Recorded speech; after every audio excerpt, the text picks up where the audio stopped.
set to go? Let's go ahead and get started. I got 135. Let's pray. Heavenly Father, in Psalms 50, you tell us to offer thanksgiving unto the Lord God. So we offer thanksgiving for our county and everything that we received. We look over the country, from Florida to California, all the tragedy, and we've been blessed here. We ask you to bless them too. And God, like I said, we have so much to be thankful for in this Thanksgiving season. Thank you for the freedom we have in this country, the freedom we have to come here and have a court to be able to discuss county situations. We ask you to be with our judge and the rest of the commission today, Lord, as they bless this county. We just thank you for your many blessings. In Jesus' name. Amen. I pledge allegiance to the flag of the United States of America and to the republic for which it stands, one nation, under God, indivisible, with liberty and justice for all. Honor the Texas flag. I pledge allegiance to thee, Texas, one state, under God, one and indivisible.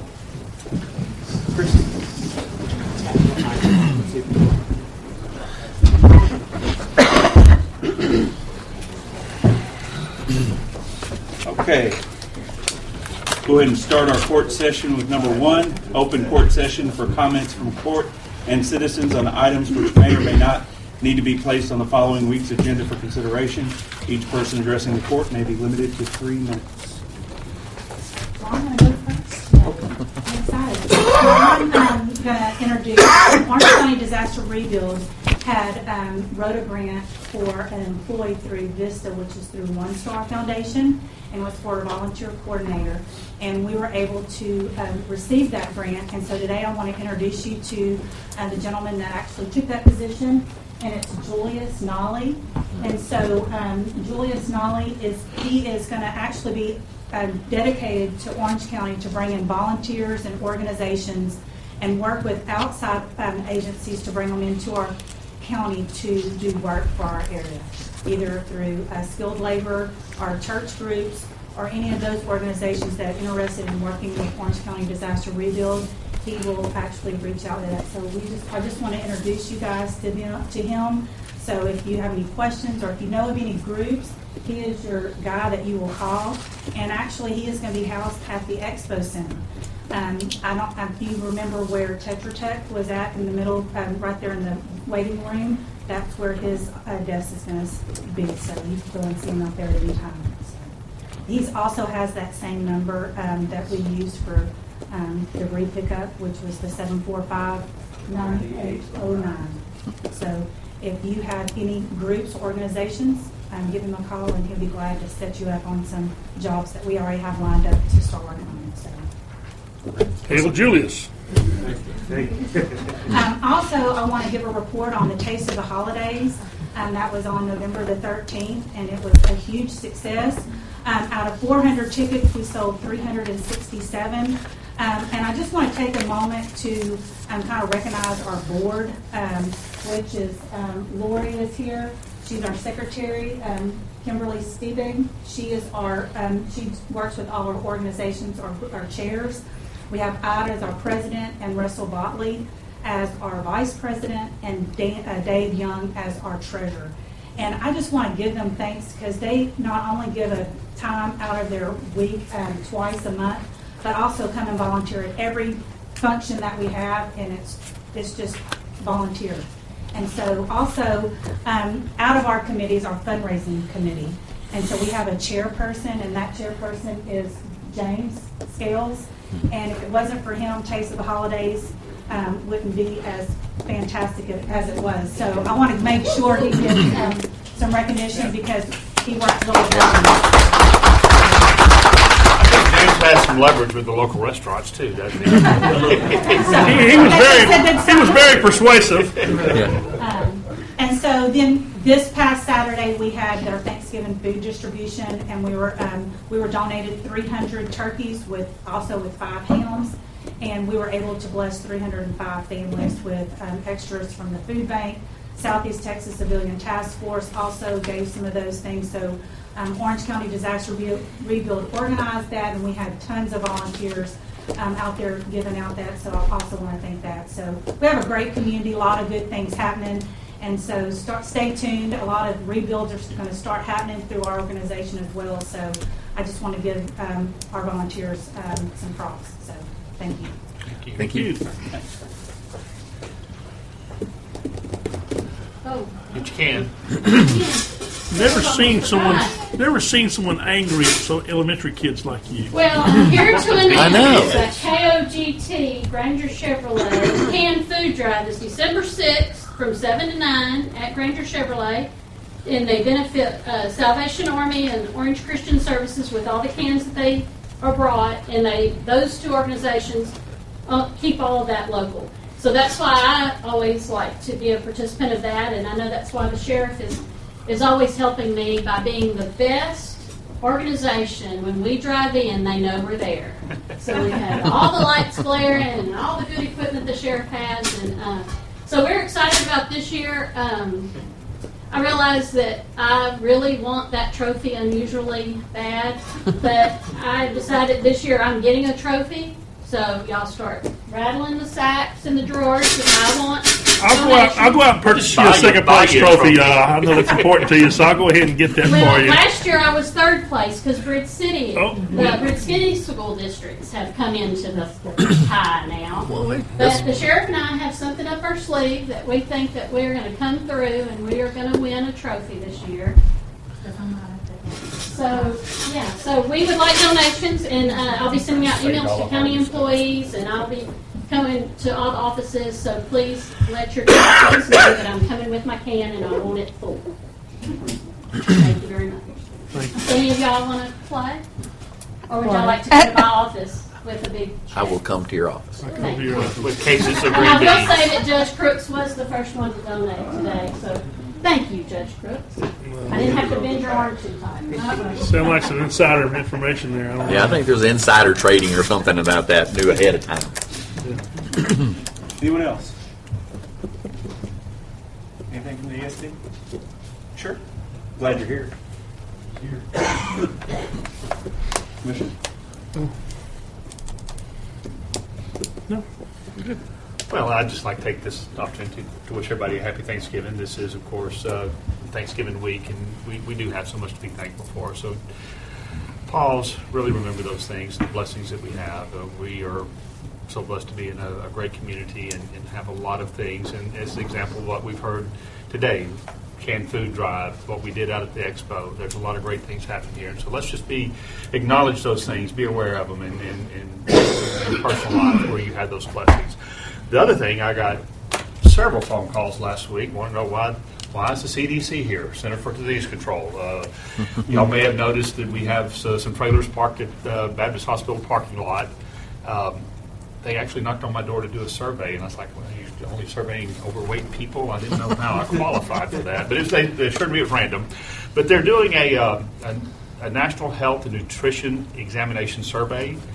Orange is one of several cities. They do this every year, and it's going on this time. So they'll be here about 5-6 weeks doing this survey, and they'll be out looking for a cross-section of people to come in and just do a survey on, what are your healthy habits? What do you do? What kind of diet do you have? And so if you hear that, it's please participate and be aware we do not have an outbreak of swine flu or any other disease that they're here to control. Yes, and I've got some information here. Not just the city of Orange. Yes. Aren't some people getting letters in the mail asking if they want to participate? Yeah, they're doing a cross-section random. It's a random sampling, so you may or may not hear from them, but that's what they're here for. Kurt, did they decide against locating at the expo? Apparently they did. I didn't know if they were Getting going more information from that last conversation that we had about the utilities and all that. And they felt as though it was more economical for them to do it at Baptist Hospital at this time. The infrastructure was already there at the hospital. Well, they could have come in and provided some infrastructure at the expo. Well, that's what It would have been nice. Yeah, just same thing. Just wishing everybody happy holidays. Those coming up, but the main thing is to be safe out there. There's a lot of people on the road, and our weather doesn't seem to want to dry up to let us have driving conditions. And I was out yesterday during the rain. I think I saw 5 accidents while I was driving around looking at ditches and stuff. So we don't know how to drive in that stuff apparently. But so everybody be safe through the holidays, and again, our community is great. It is, the events and stuff that we do. We will see that also at the Granger KOGT Can Drive. You'll see a lot of the community come out for that also, and it is heartwarming to see the number of good folks we have in this community that are many of them that suffered themselves, but they're still giving. So that's always good to see. That's by far what makes this community great, because people always do that. The other day I was at Veterans Day. I was going to buy a veteran lunch. I saw him in the restaurant I was in. So I went up, I said, I want to buy his lunch. He said, somebody's already bought it. so that's the kind of community we live in, and it does make you proud. So it really does. Well, and one other thing, if I can add, on Thursday, November 29th, since we have our captain for the ASD here, and they're involved in this, is the Christmas tree lighting in Mauriceville at Highway 12 and 62. I hear Santa will be showing up, so I don't know if the big celebrations for Christmas, or actually that's my birthday, so I think they'd sing happy birthday to me too. But yeah, it's so that's going on in Mauriceville on the 29th, Thursday. They'll have hot chocolate cookies and sing carols, and Santa will be there. So if you're out in that area at Highway 12 and 62, it'll be easy spot. Come on by. You are going to be out there? They usually. Well, I'm just saying, if they light a cake for him, you might want to. Yes. It's a lot of fire. Be like a lot of candles. That'd be like a 3-station fire or something like that, wouldn't it? Countywide. Okay, thank you. But no, the fire department, the senior. The fire department always escorts Santa in, so yes, they'll be. Well, that's one thing I did want to ask that you brought that up. Kiwanis Christmas Parade's coming up around the corner. It's the 7th, first Friday in December. So they will not take, if you just show up, they're not going to let you in the parade this year because it's just too hard to manage those late arrivers. So you will have to apply ahead of time. There's a small entry fee that you'll pay that'll help offset some of the cost of putting on that parade. But make sure it's an old world Christmas, and it ought to be a lot of fun this year. They're trying to put together a festival. If we can get people to hold around downtown just a little bit longer after the parade, there's a little festival down there at the pavilion. So it ought to be a good time. But again, if you want to be in the parade, you got to apply early. Do not try to show up the day of the parade and expect to get in, because that's not going to happen. So make sure you apply ahead of time and get in, because it'll be a fun time. Okay. I don't have anything except for note for the record. Commissioner Precinct 4 is absent today. Yes, and he called and sent his apologies. He is on a rescue mission. His 80-year-old plus in-laws broke down in Beaumont, so he's over trying to get their car fixed and get them back home. Okay, if there's nothing else, we'll move on to agenda item 2, discussion and possible action authorizing county treasurer to process payroll for pay period ending November 18, 2018, including all supporting payroll liabilities and garnishment orders. So moved, Judge. Second. 3, 2, 1. Hey. 2. Aye. Judge, aye. 3. Aye. That was 3-1 or 3-2 or 3-2. 3-2. Did you really ask if it was 3-1? Yeah, I was trying to take credit for it. Number 3, discussion and possible action regarding payment of bills approved by the county auditor as per attested listings, and also specifically as follows. A, $59,704.06 to Tetra Tech Inc. from General Fund 036-952-53591 for debris monitoring related to Hurricane Harvey. What else we got? We have a schedule of bills by fund and department. Fund 1 is the general fund. Expenditures of $216,056.10. 2 is for road and bridge, $5,690. 3 is mosquito control, $453.92. Fund 6, under that fund we have adult probation, $172.19. The airport is $1,080.89, and other funds $159.90. That's a total of $223,613. Does that include the 59,704? Is that in general fund? Okay. Move to go ahead and pay the bills as listed by the auditor. Second. 1 and 2. 1. Okay. 2. Aye. Judge, aye. 3. Aye.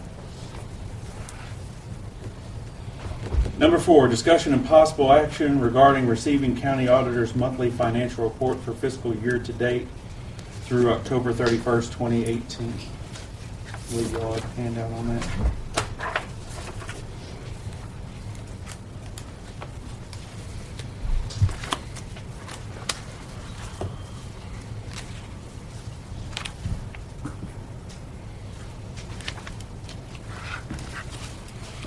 I'll move to go ahead and accept the auditor's report. Second.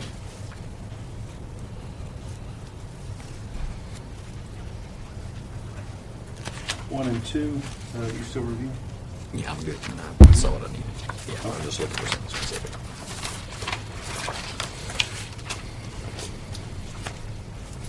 Let's see. One and two. One, Okay. two. Aye. Judge, aye. Three. Yeah.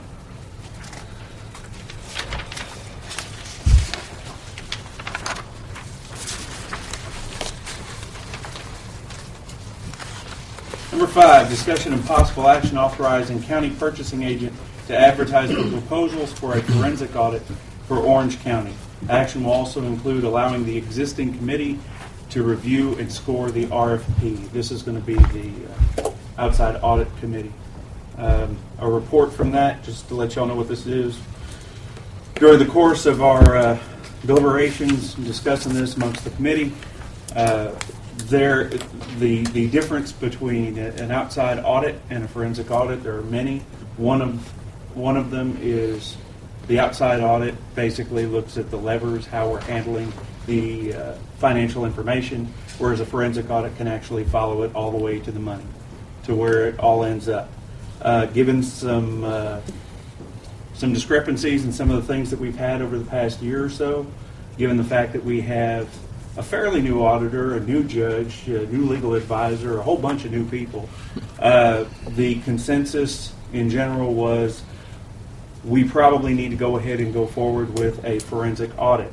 There is no deluxe package, for lack of a better term, in an outside audit that would allow us to have a more in-depth look at our finances. The two things are done in a different way, and they're done in a separate way.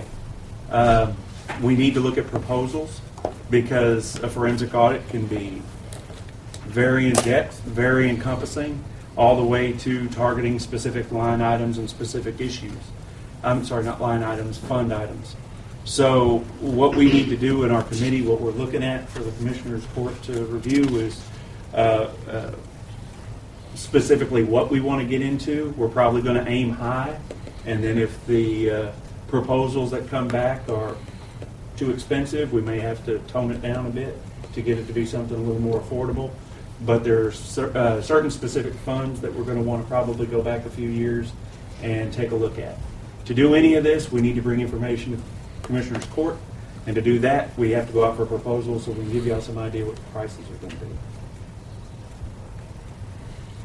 Okay. Any questions? Well, I'm good for this, and depends on what the prices are, what I'm good with when it comes back. So this is good to go out for proposals, but I'm not endorsing until I know what the money says. Well, that's right. Yeah, that's Yes. right. I agree with Commissioner Trahan. I mean, we've not had any red flags. I understand we got new people, but our audits have been clean to date. This is all going to be how much we're talking about. I've heard these things can be very expensive. I don't know of any reason to throw good money at something that I don't know if we really have a problem, but I'd be okay to at least entertain bids to see how much it's going to cost us. I'm same thing. I think that it's a good option for us to move forward to look at just maybe get a little bit more in depth look at it, because I know we're looking at changing auditors also and potentially doing that. I just think it's a good timing to break it down and look at it. So I move that we approve that, Judge. Okay. Motion 3, I'll second that. second by 1. 1, Okay. 2, Aye. Judge, aye. 3. Aye. And Miss Connie's not here. I'll make a note to let her know.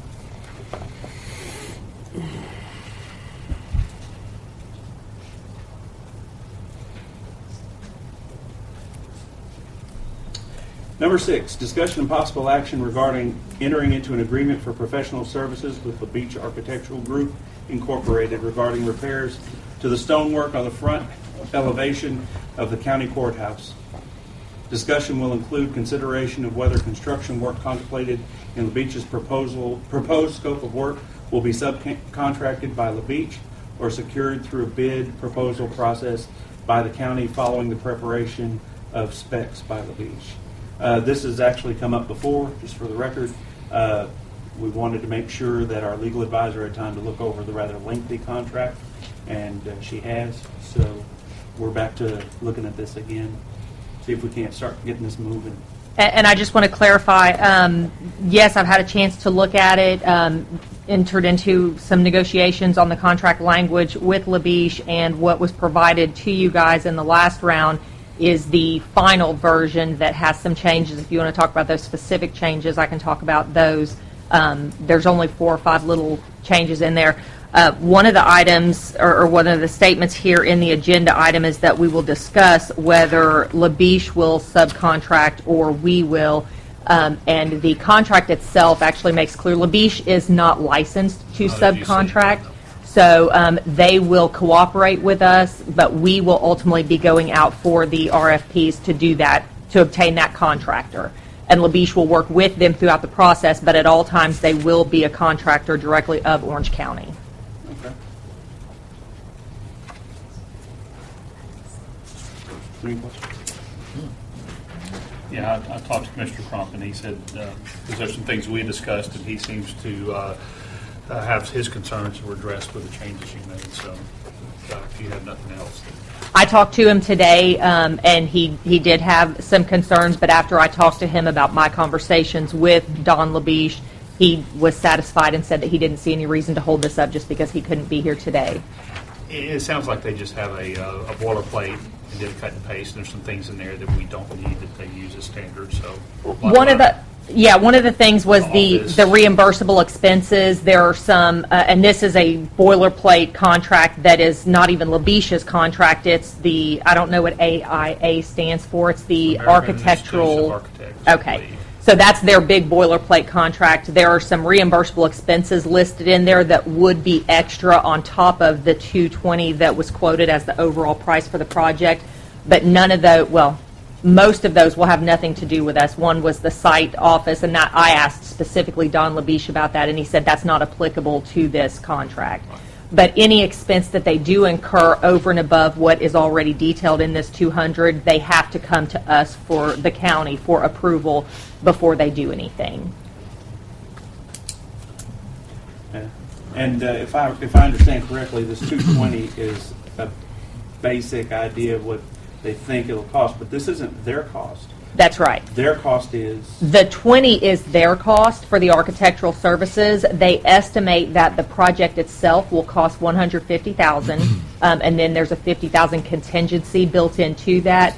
We'll be able to clarify that down once we actually go out for the RFPs for the contractor. But that's what they expect it to be within.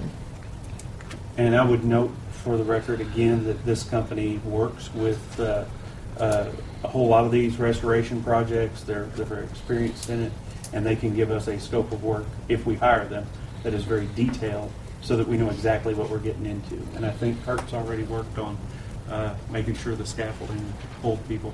So that's always a good thing. That's very good. Yeah, they're a local company. They were Beaumont Chamber's Business of the Year a few years ago. Have a lot of good local references. So yeah.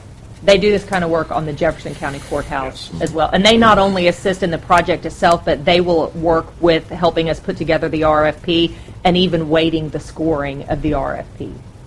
That's good. If we need a motion, I'll go ahead and move it. We go ahead and enter into the professional contract with the Beach Architectural Group. Second. 3, 1. Hey, I'm sorry. I didn't hear you. Sorry, Tommy. is that 2. Aye. 3. All right.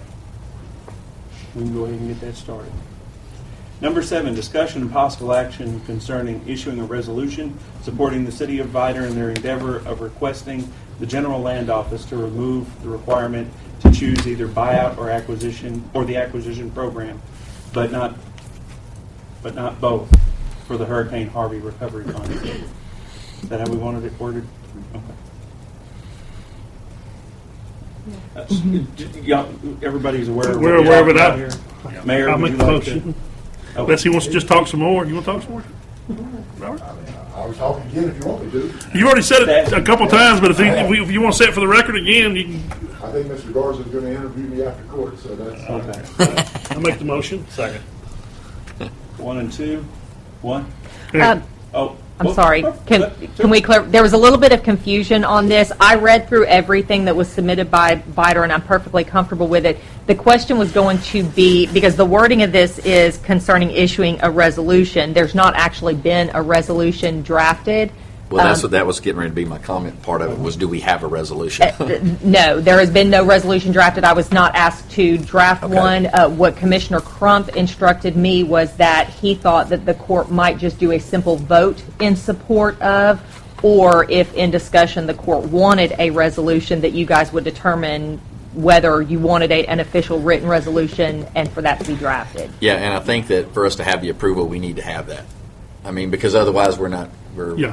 because we don't know what's To approve worded. an actual resolution. Yeah, because we Judge- don't know that what the wordage is in a resolution, and we're going to vote on it without knowing what the language is. I don't think that's. I think Commissioner Crump anticipated that you guys might just do a simple vote in support of. I think we In will. support of what's written In in the support agenda. of, Since we don't no, have a resolution. In to look support at. No. of their resolution. in support of Vider's resolution as written and the letter I submitted to GLO. I think Commissioner Gauthier's concern is we don't have their resolution to say we're in support of it. He provided his resolution to the court last time, Okay. and I believe I have a copy if you would like to look at it. Okay, so I'm saying so that language hasn't changed or hasn't done anything with that. Okay, I'm good. I just wanted to make sure if we're voting on a resolution that there's one that's been Well, written. that's why I think you reviewed what he Okay. laid out. Right, and I just want to make the distinction clear, voting in support of versus issuing our own resolution. Yes. Okay. Okay. Well, So then do we I'm need to good. specify that in the motion? Yes. Would you like to read Is the that some motion? suspenders or whatever? Yes. Yeah, I vote to go ahead and change it. I'll change it. Okay. I move to go ahead and. If at all possible, could we get a resolution? Not today. It would Not take- today. it I would take a think while. today, and I'm still waiting on a couple more from some other entities. Yeah. It just would look better in the package that we're putting together. All right, we take no action. So we take no I don't have action, any or do we problem with need that. to- I was instructed not to draft I one yet, understand, I so. understand, and I'm requesting, and you can't, I mean, I understand. If you can't do a resolution, could we at least get a letter? I prefer a resolution. Robert, could you provide her with your resolution? Do you have a copy? She has it. I have the Can you bring one resolution. next court, next to, Yeah. We're written in terms of the county. in terms of county? Right, well, Yeah, our we'll do that. resolution would be a resolution of support, which Right. attaches and references Yes. theirs. Yeah, Yeah. I don't have any problem doing Well, that. I guess that'd be the next question. Does it need to be a resolution of support? Either Or way. should it be a resolution just like, because we have the same issues that they have? It's not just Okay. the city of Bader, it's the county too. Well, And- I think, and correct me if I'm wrong, I think it would have to be a resolution of support. And the reason is because that way we don't accidentally contradict anything that's written into theirs. I'm good. Unless you have a problem with something written in theirs. Well, they're going to operate under their own rules anyway, correct? Well, yeah, but this is asking the state to change their change rules their for rules. everyone. Well, and the feds, I guess. It's GLO, no, it's strictly GLO. The HUD doesn't have anything to say. about GLO this. made these rules on their HUD own. doesn't have this requirement, FEMA doesn't have this requirement. And I don't know why the GLO did it. did specific. And so what it's going to do is it'll affect everybody if they change their If they rules. change it, it'll affect everyone. Yeah. They're not actually just change Vider, you change, No. yeah. we're Which not. is actually, I'm glad you came up, because what I wanted to ask you, if you didn't come up, was anything from Jefferson or Hardin or Beaumont? I believe I'm going to have success with Mayor Adams. I haven't reached out, but I'd love to get a hold of Judge Brannick. If you'd like to help me in that effort, I really could appreciate your influence of your position. That's not a problem. He should be pretty easy to reach now. I think it should be. He's not as busy as he was. But I think that contact would probably be more professional coming from our county judge than, say, from myself. Okay? And we can work it out where y'all can send him a scan copy. Oh, without, yeah, you just let me know. Same thing with Judge McGann. Yeah, sure, yes. I have his card at the house. And if it helped, when's the next Southeast Texas region? It's We won't meet- January, right? Yeah, we don't meet again until Really, January. February. Oh, Yeah. yeah. 'Cause I was going to say, you usually January. catch everybody there. Yeah, but You spoke at the I previous did, one. I did. So. And the judge from Jaspers definitely said he wanted a copy, so that's not a problem. And you just hadn't talked to Brannick yet? I asked him. Okay. I still think we ought to do our own resolution. I'm fine with that either way. Because I think it impacts us just like it does the Maybe city. maybe you write it up of how it impacts you. Yeah. And put your reasoning into why, other than just support. Of course, I know your attorney will probably work to death like the rest of ours is. Yeah. But that's up to the court, whichever way y'all like to do in that. Just, I think a resolution either way would be best. Yeah. Do you have any? I don't mind drafting one. My only question would be their resolution specifically uses numbers and facts relating solely to VITER. If we're doing, the two options are a resolution in support of VITER, which would have theirs as attachment and say, we as a county agree with this and would request that it be done away with for all counties, or a resolution that essentially mirrors theirs, in which case we're going to need to substitute all of the VITER facts with Orange County facts, and somebody's going to have to get me that because I don't know Joel. those But numbers. it means we just, Talking about the number of citizens impacted, the dollar figure. One thing about it is if VITERS passes, I mean, unless I'm horribly mistaken, they can't just do it for VITER. No, So it would have to change for everybody. So the Yeah. point's kind of moved. Yeah, that's what I said. I just think it carries more weight if it's a resolution for us versus just a letter of support for your resolution. And I disagree with it just as much as you do. So, I leave that into y'all's hands on which direction. I think a resolution either way, it goes better in the package. Let me just look. Can we do it this way? Can we have one of them ready for when you want? I know it's the holiday, so it might not be next court, but the following. This is a fairly simple thing. I can have that ready by next court as a resolution in support. If it's a mirroring resolution, then gonna take a the little facts more are going to have to come from somebody with a bigger brain than So me. how quickly y'all want to get this out? Joel, do you have the facts handy? The number of Yeah, people? we can come up with that.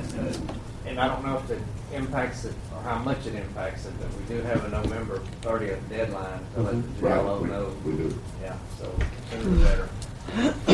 We can Why put it don't on we for look next at- Tuesday. then I why can have don't it we ready look by for then. something in support, and that way it will save us having to look at the I documentation. think it carries as much weight. Yeah, unless y'all feel real strong about it.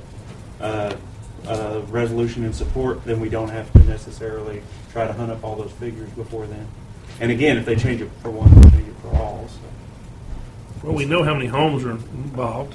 We have that We can information. get those figures pretty easily if that's what the court wants. Why don't we? One or the other. Why don't we plan to do it this way? We will try to. We'll put on there that we're going to have a resolution in support of, and if we can get everything ready to be a mirroring resolution, we'll do that.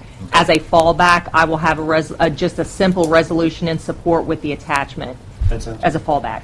Well, then for today, would y'all like to withdraw your motion? Yeah, draw.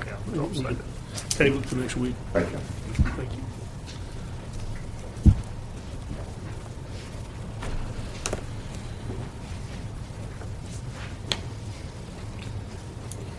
Okay, motions are withdrawn, no action this week. Moving on to number 8. Well, and let me Oh, just, I'm sorry. no, I'm sorry, I just want to comment because I know that we're talking about that regional planning is not meeting until, January, February, but they're still working on all this stuff, so as we put in those resolutions, those will be sent in and they'll be able to forward those on out.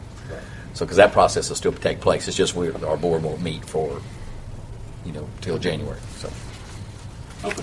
has no impact on that. Number 8, discussion and possible action to authorize Orange County Sheriff or his designee to hire contract dispatchers on an emergency basis at a rate of $15 per hour to cover shifts as necessary. This arrangement is anticipated to be temporary, pending the hiring of permanent full or part-time dispatchers to fill current or expected vacancies.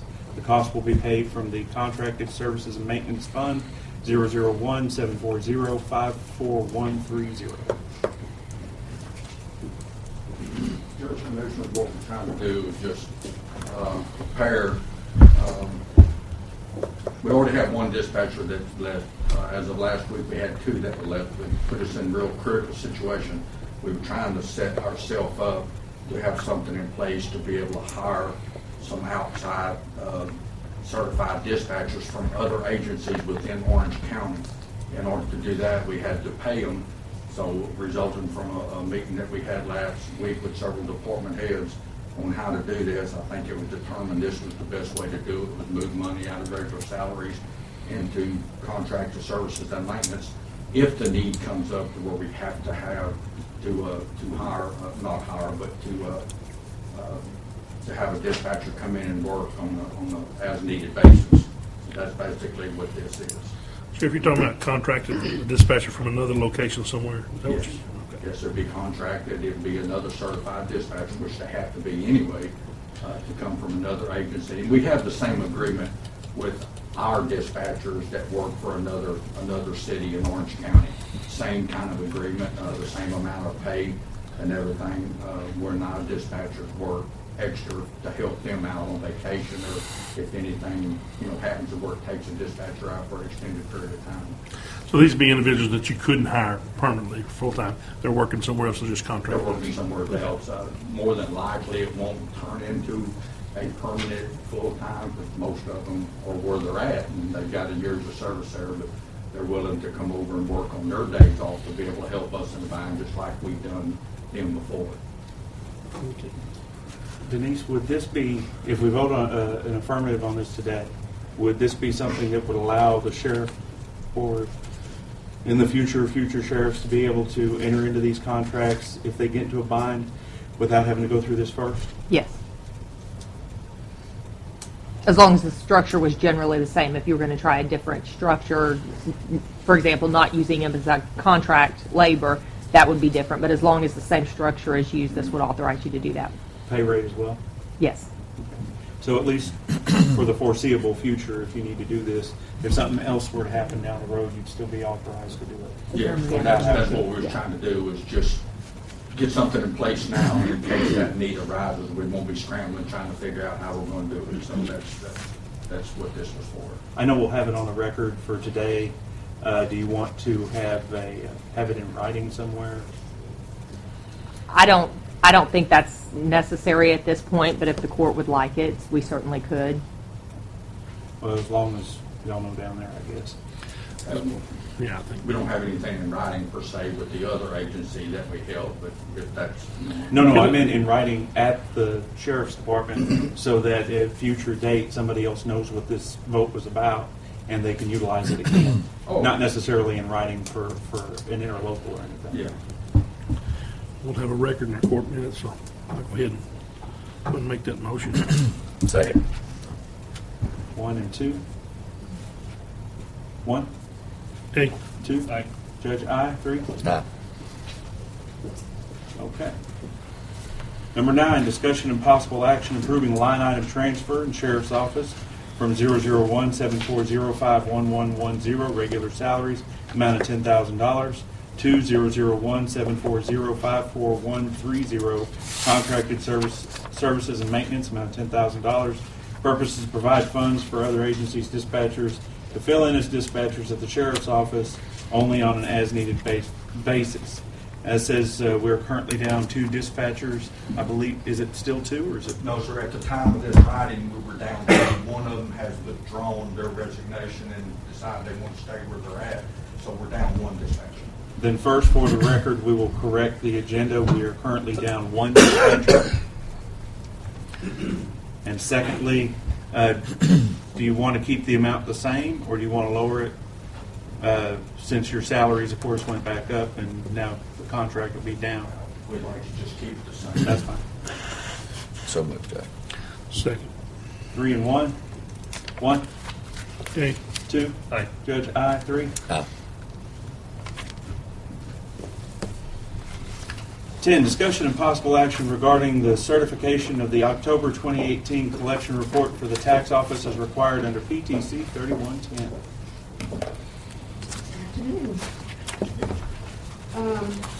The total collections for the month of October was $2,599,906.07. The county portion is $337,548.60.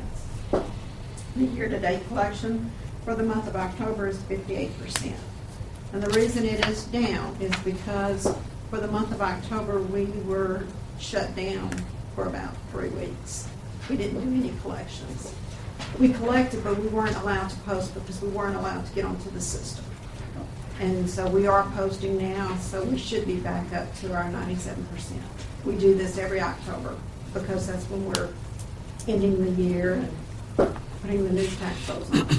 And you just like to scare us.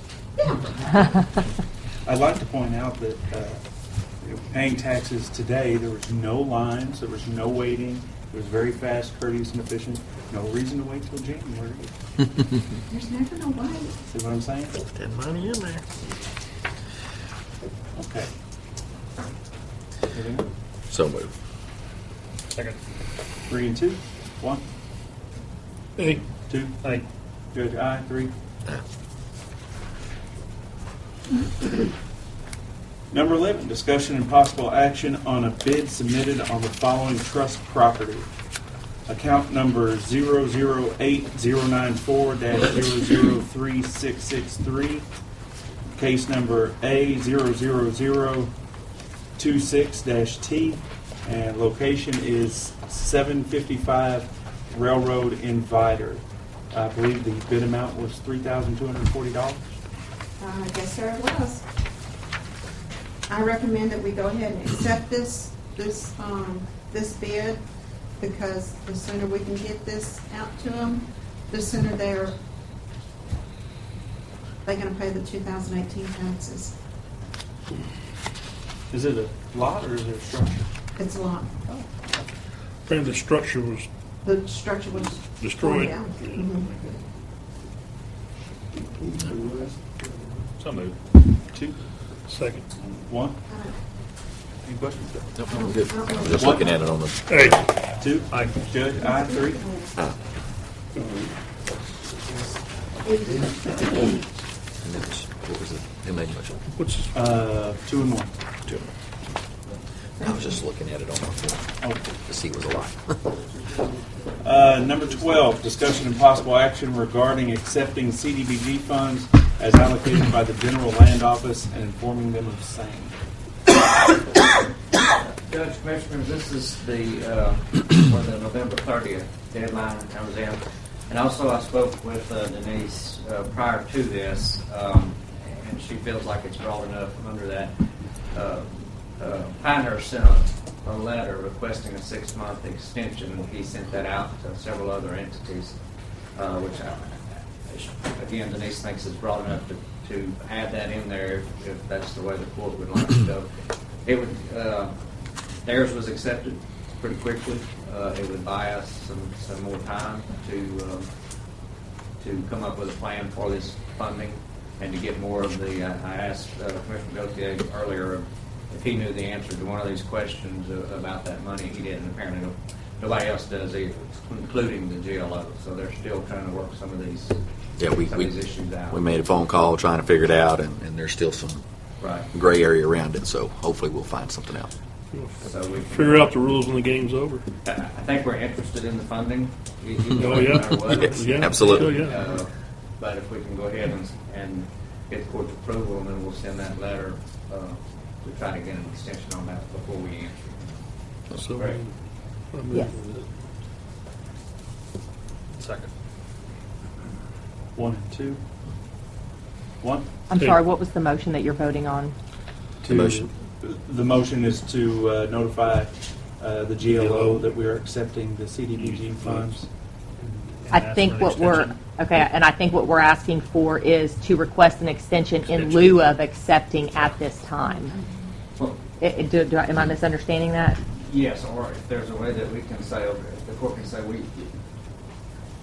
if we have to, we're not going to turn the money away, so we're going to accept. we're going to accept whatever the terms are. Can we ask for an extension on it to give us more time? Yeah, I thought the asking for the extension should be on next week because we'll actually have the letter in hand. Okay, well, we put it on the agenda for next week. Again, Denise thought it was broad enough to cover that in this one, and then we go ahead. I can get the letter drafted based off of theirs, and we can. Do we have to have the letter asking for an extension in by the 30th? Well, yes, because the 30th is the Next week's deadline. going to be, Yeah. That's the reason I was going to try to. yeah, slip do it this in. week. And I don't mind voting on the letter, but I would think that we would have to have it in hand so we could take a look at it. It is ideal practice if you're going to approve a contract to have it in hand before you're approving it, because that's something that you're approving specific terms. A simple letter requesting an extension, I think, is something that the court can approve without actually having the letter. It's different than approving a contract. I think you can authorize the sending of that letter without actually having it in hand. So you're saying we don't need to have it on next week's agenda?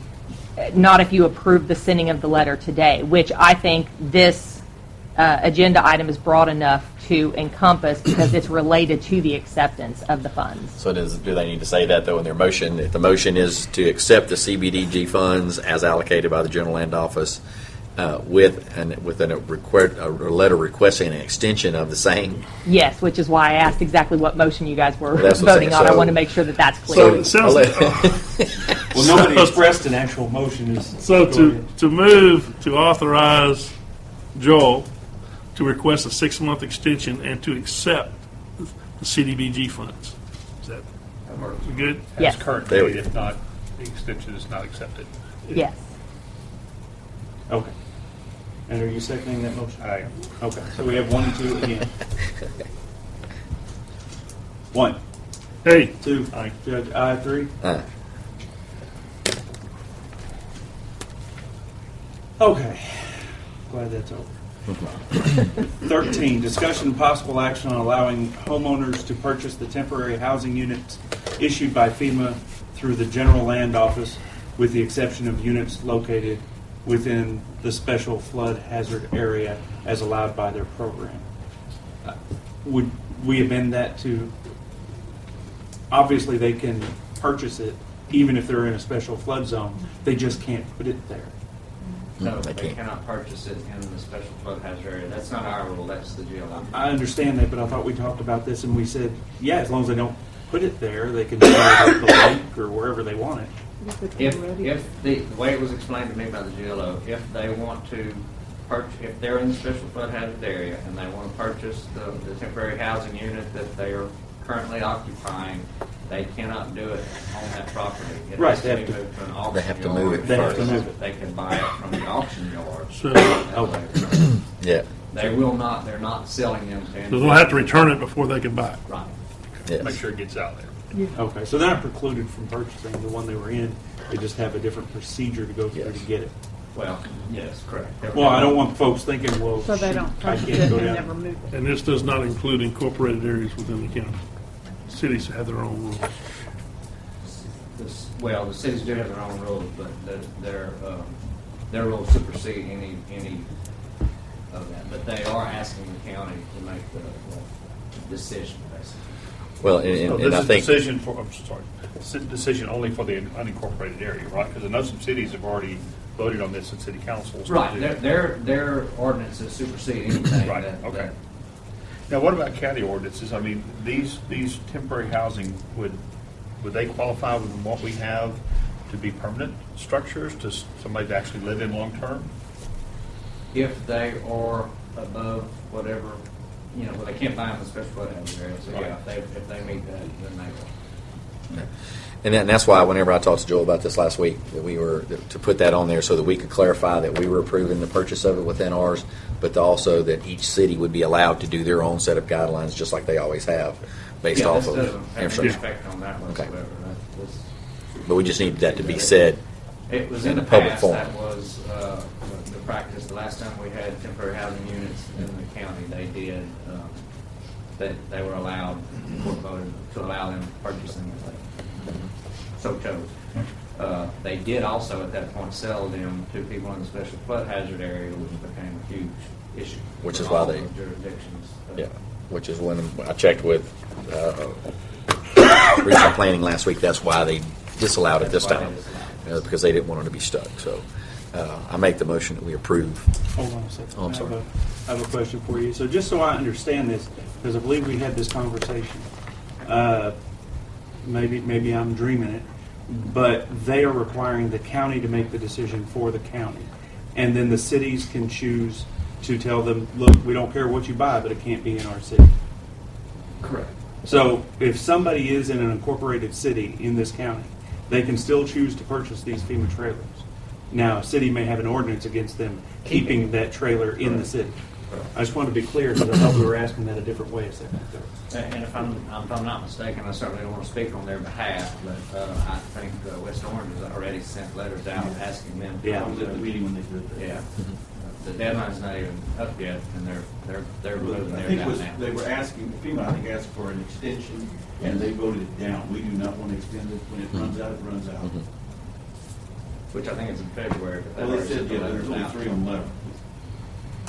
Okay. Yeah. All right. Well, I just wanted to make sure I understood what we were talking about before. And I think in the county it's being a little bit different. There's still 300 and some odd temporary housing units that are left out there at this point, so there's still quite a few folks in those. Well, I understand that, and this was discussed at Southeast Texas Regional Planning, one of the things that they're requiring them to do is make sure they're showing some sort of progress and plan with fixing up their home. And in some cases, they're doing everything they can. They just, no contractor's available to come out yet, or whatever it is. Correct. So They do that's reasonable. a monthly audit on each one of them. Okay. 'Cause I've had several calls, people saying, I don't want these people here. Why are they coming to look at my house? And well, they're looking at your house to make sure you're doing something so you can keep your trailers. So yeah, they're very active with that. Well, that's good. Okay. I'll second Commissioner Gutierrez's motion. Oh, 3, sorry, I wrote you down. 3 and 2? Sorry, 3 and 1. Yes. Did you really just say 2? Yeah, I really did. I just hear it from that direction, that's all I do. This side. Just noise. 3 and 1. 1, Hey. 2, Aye. Judge, aye. 3. Aye.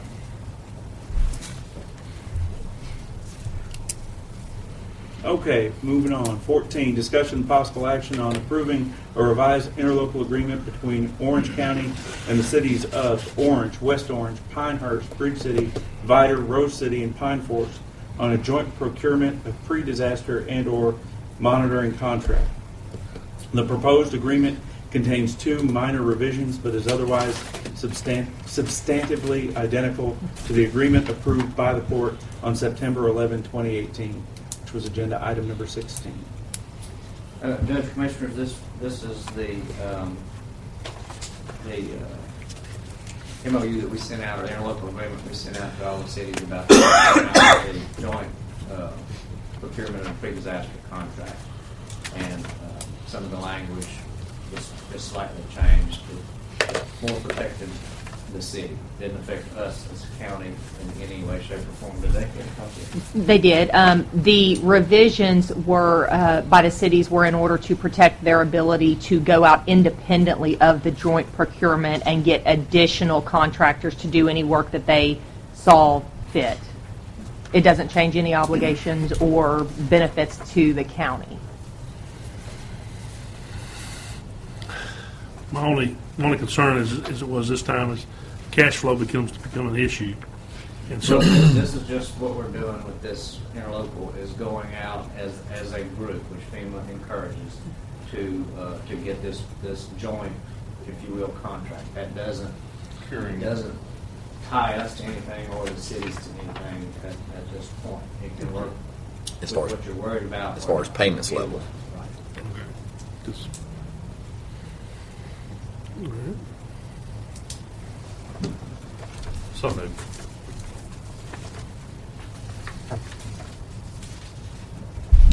Second. I got you.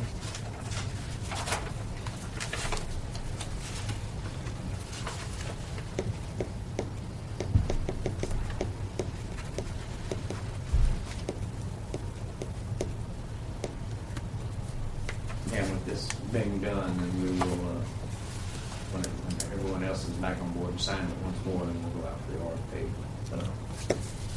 Okay, got a motion from 2, second by 3. 1, Hey. 2. Aye. Judge, aye. 3. Aye. Thank you, gentlemen. Thanks, Joe. Number 15, discussion and possible action regarding continued participation for the County Choice Silver Program for Orange County retirees over 65 by renewing United Healthcare retiree medical benefits for 2019. We discussed in our last, when we approved the health insurance for the employees, we discussed that United Healthcare's year starts in January instead of October. So this is the plan that was submitted to us, and I'm pleased to say that it's cheaper this year, which I don't get to say that very often in the insurance world. So currently we have Plan F, which is a Medicare supplement for our over 65 employees. Our current rate is for the medical is $268.48. The rate for January of 19 would be $253.44 per retiree. Our drug plan is the option 1A, which our current rate is $250.87. The new rate is $238.49. My recommendation is let's just maintain what we have at a cheaper cost. It's almost $25 total. Yeah. So it's like a Right. myth. And this maintains the exact same plan that they're on currently. Doesn't change anything. So moved. Second. 3 and 1. 1, Okay. 2. Aye. Judge, aye. 3. Thank you. Thank you, Lord. All right. Number 16, discussion and possible action to authorize county judge or county judge pro tem to sign the contract with the general land office for an easement in and along Cow Bayou at the location of the East Round Bunch Swing Bridge, and to authorize payment of the $350 application fee. There's been a lot of involvement by the GLO in the agenda today. This is one more thing. Back, I guess, 2 or 3 years ago now, we entered into an agreement with TxDOT to rehabilitate the East Round Bunch Swing Bridge. And TxDOT undertook that project. It's one of these projects where we do work in kind and they do everything else on the bridge. Well, that's about an $11.4 million contract. And our match on that was work that we were doing under the GLO work for replacing some tank cars. So it wasn't costing the county anything. So that worked out real good. TxDOT did the contract, did the plan, started work, and then lo and behold, the GLO comes up and says, hey, you guys need an easement for where your bridge is. Well, that bridge has been there since the late 30s. So after 80-something years, they show up and say, we need to get a lease on the bayou that we're covering with that bridge. And so that's what this is. We sent in the application. I think it was approved in court back in September 25th. And, we filled out the form, sent it in. We didn't owe them any money at that time. And luckily on this, they're not charging us for any lease payment, but they do want the application fee. And that's what we have to send in now, along with the contract that gets this started. Now, within 10 days of sending in the contract, or when it's executed, we have to provide proof of insurance to them, and then we have to, within 60 days, get a certified letter, I guess, from the county clerk saying that we filed this in our county records.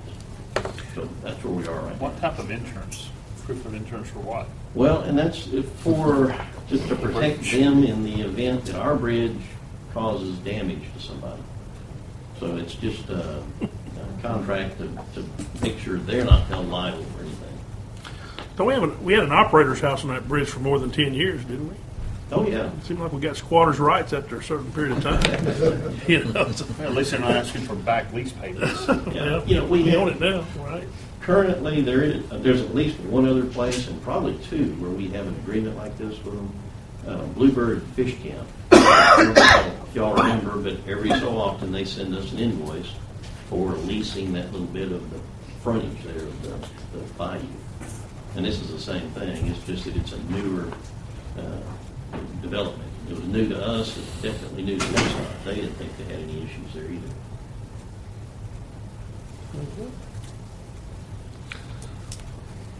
Where are we at on all that? On the work? On the work, I've gotten an update from TxDOT just recently.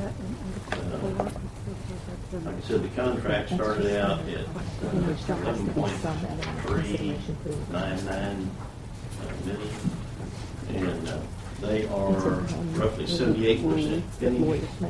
They've paid out 8.9 million so far.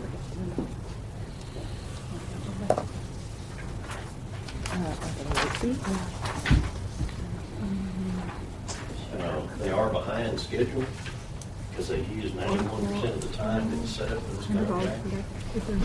It's 91%, 78% completion. Yeah. One of the problems that they I'll just give that to them. These are standard. Well, they can look at it and give it back if they want. Provisions.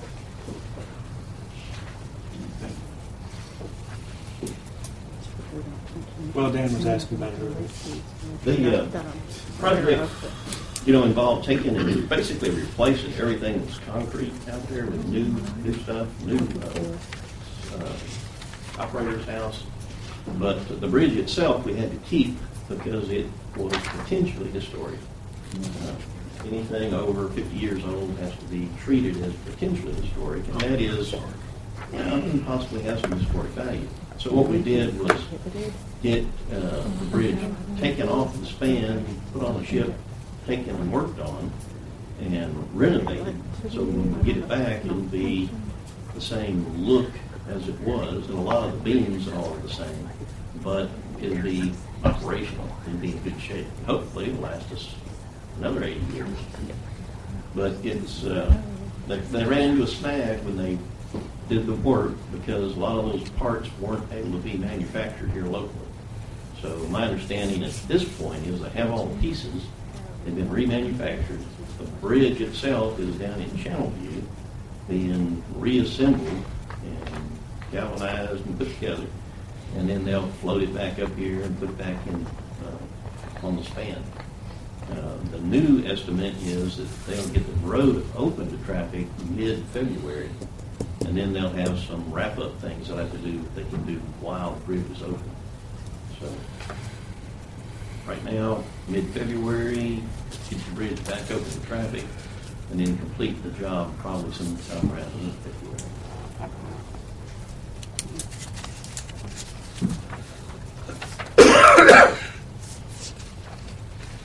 So basically, all we're doing right now is approving the $350. So. Well, it's approving the contract. And the contract? To lease the land from the GLO. Okay.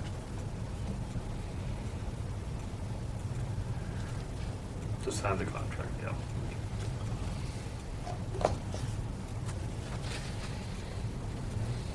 Missy has been looking into insurance. That's my next question. How much is that going to cost?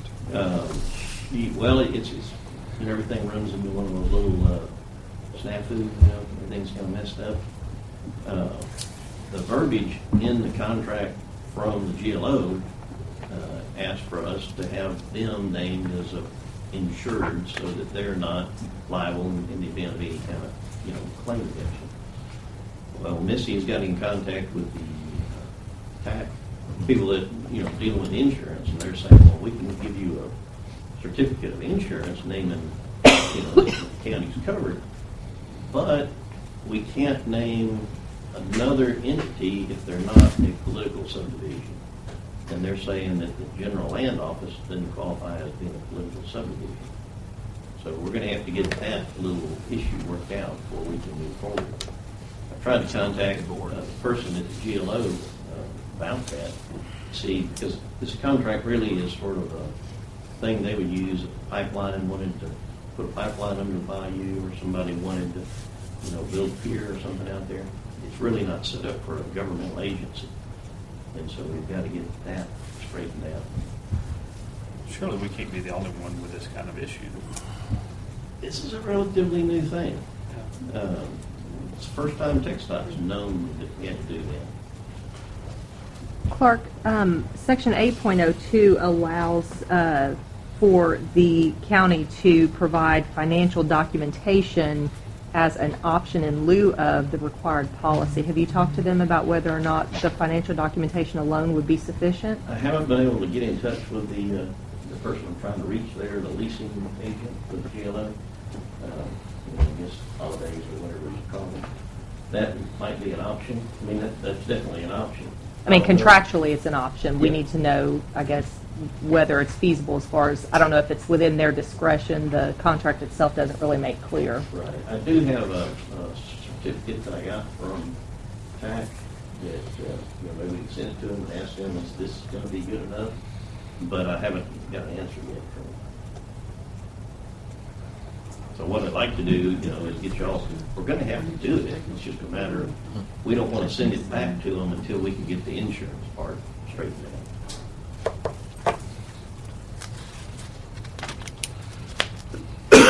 So does that mean, if we're waiting on the insurance, so should we make any action on this at all today? Well, it's not going to be the contract won't be executed until we send it back to them and sign.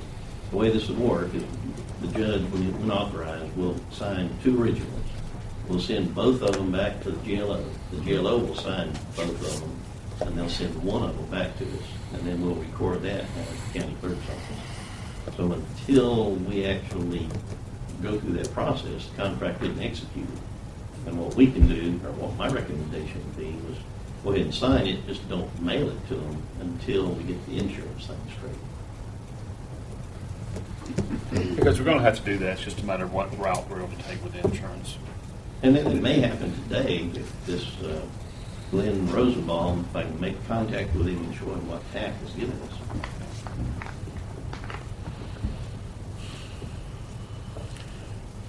How long is the lease agreement going to be? Is it going to be a year to year, or what's it Well, going to it's be? forever. Okay. So, all right. I was just afraid of got you next year. Now, luckily, when this first came up, our grant administrator at the time, which was David Waxman and Associates, they got in touch with GLO and arranged for it to at least not be any cost to us for the lease, because it's being a governmental agency. And, they agreed to $0 on the lease, but still want their application fee. Well, we're going to send it to them anyway. Any other questions?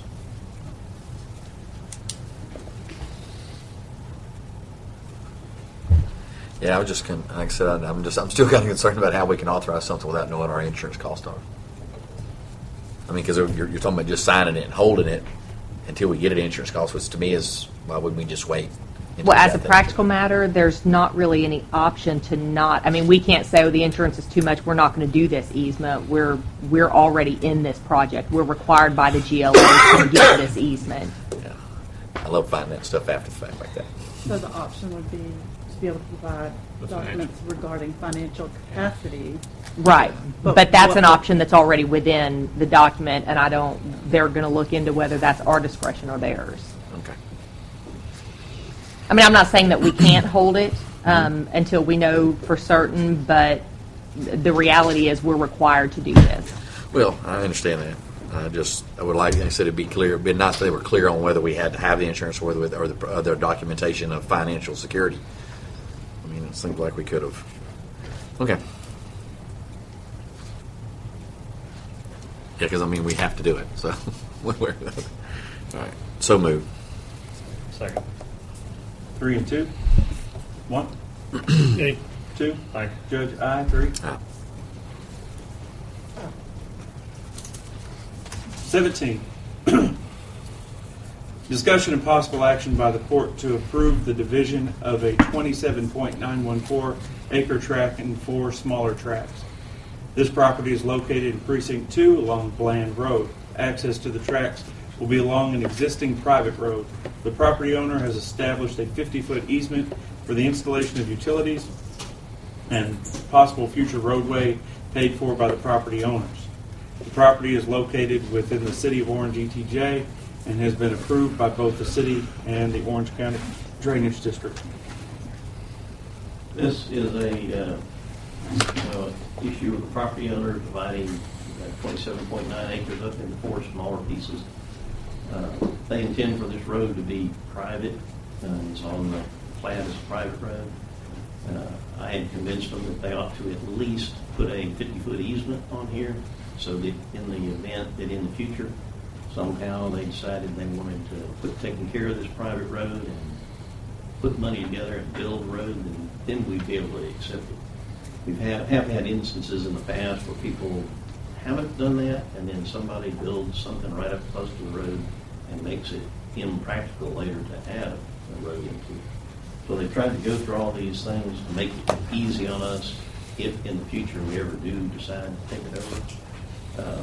This is within the city of Orange's ETJ, and their, I think on the Planning and Zoning Committee has already looked at it, reviewed it, and signed off on it, as well as the Drainage District. So at this point, it's really a matter of getting the judge and the commissioners to note that those steps have been followed and having it filed with the courthouse. The property owner has given me the tax statement showing that they're paid up on their taxes and a check for the filing fee and the duplication or reproduction fee.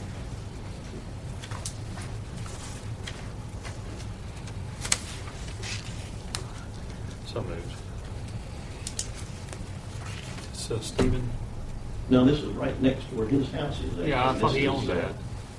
He may have sold it. Oh, okay. It's Brian and Kaylee Sanchez.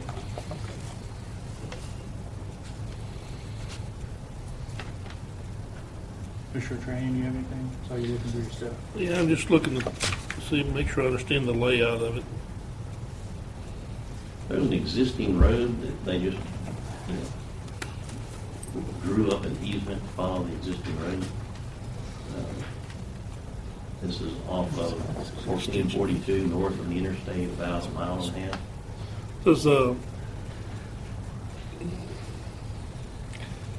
that little panhandle you got there, is that the easement? Is that the 50-foot easement you were talking about? Yeah, and I apologize. I don't give me typically a small scale that I can send you, so I just give you the location map. But the road pretty much starts on the south side of that little panhandle and then jogs across the whole property and goes all the way up to the far west. It goes down through, there's a pipeline like so many places around here. This is what I have, so I don't have it. Yeah, that's just a location map. It's kind of hard I'll make sure I know what I'm talking about before I proceed.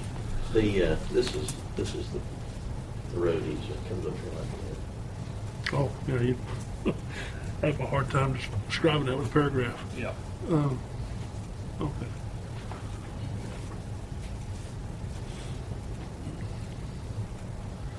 So they'll have 3 small tracks and still the large track in the back. Okay. Well, I'm good with it. I want to see it. Barry, that was your motion? Yeah. I'll second Yeah, this. special opinion. A motion from 2, seconded by 1. 1, Okay. 2, Aye. Judge, aye, 3.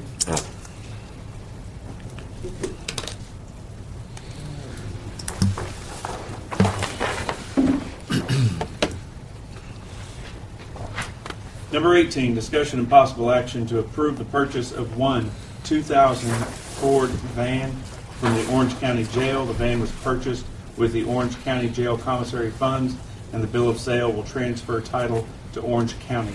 The purpose of the transfer is to allow the van to become an asset of Orange County for use by the maintenance department. That's not the van with the bumper hanging off of out there, is it? God, I hope not. No. Do we have a... I want to answer that till after it's approved.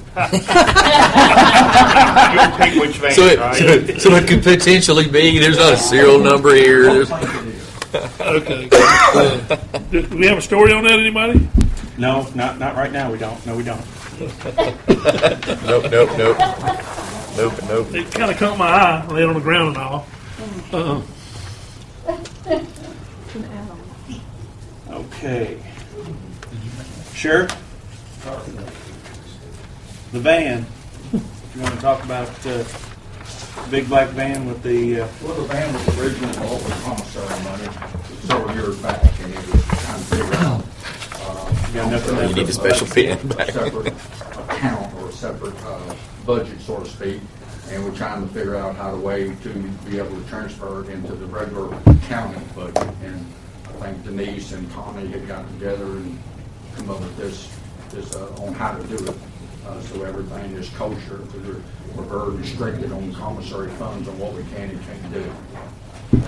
And you're good with this method of transferring the title? I am. Connie verified for me that this van, because it was purchased with commissary funds, was never previously a numbered asset of the county because it belonged strictly to the jail and is titled in the jail's name. So this de minimis sale, it's a dollar sale, is basically just a transfer that allows us to bring it on the rolls, the asset rolls for Orange counties. That's why there's a bill of sale. Once that's done, we can transfer title to Orange County. And I believe the assignment was going to be maintenance. Yes. So, Kurt, y'all got $1? Yeah, no. I mean, I can check. Lisa's right there. If she says you ain't got $1, I don't know what to do. I'll give you $1. Of course you can. Do a line item transfer. We are not doing a dollar transfer. I think this is going Don't take it out of south the really cake. fast. I'll make a motion to approve that. Second. 3 and 2, 1. Sheriff, do you have a copy to execute? Hey, 2. Aye. Judge, I. 3.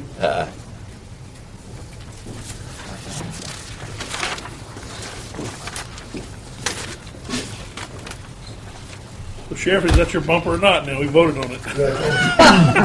Does it include the Still don't know bumper? if it is. Bumper sold separately. Kurt, would you make sure Miss Connie knows so she can asset plate that and get it all ready for you? Thanks.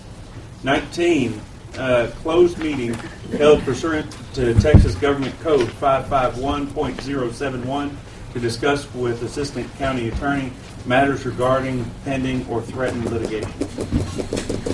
Just to clarify, I actually had 2 closed meetings set for today. I will be passing on one, so I will only be addressing the first one. I would ask that the courtroom be cleared, save and except for Sheriff Merritt, and no record. Denise, is it okay if the chief deputy stays back? And the chief deputy. Deputy. Jeopardy? Chief deputy. Okay. Return to open meeting, take any action deemed necessary based upon discussion in closed meeting. Counselor? No action is requested at this time. No action. And just for the record, 21 is closed meeting held pursuant to Texas Government Code 551.071 to discuss with Assistant County Attorney pending or threatened litigation. And I believe you've already requested no action on that this week. So Yes, we'll- Judge, that'll be put back on for the next agenda, 11/27. Okay, so no action for that or for 22. Return to open meeting, and therefore we are now at 23. Discussion and possible action regarding adjourning Commissioners Court meeting. So move. Second. 3, 2, 1, Okay. 2. Aye. Judge, I. 3. Aye. We are adjourned at 3:05.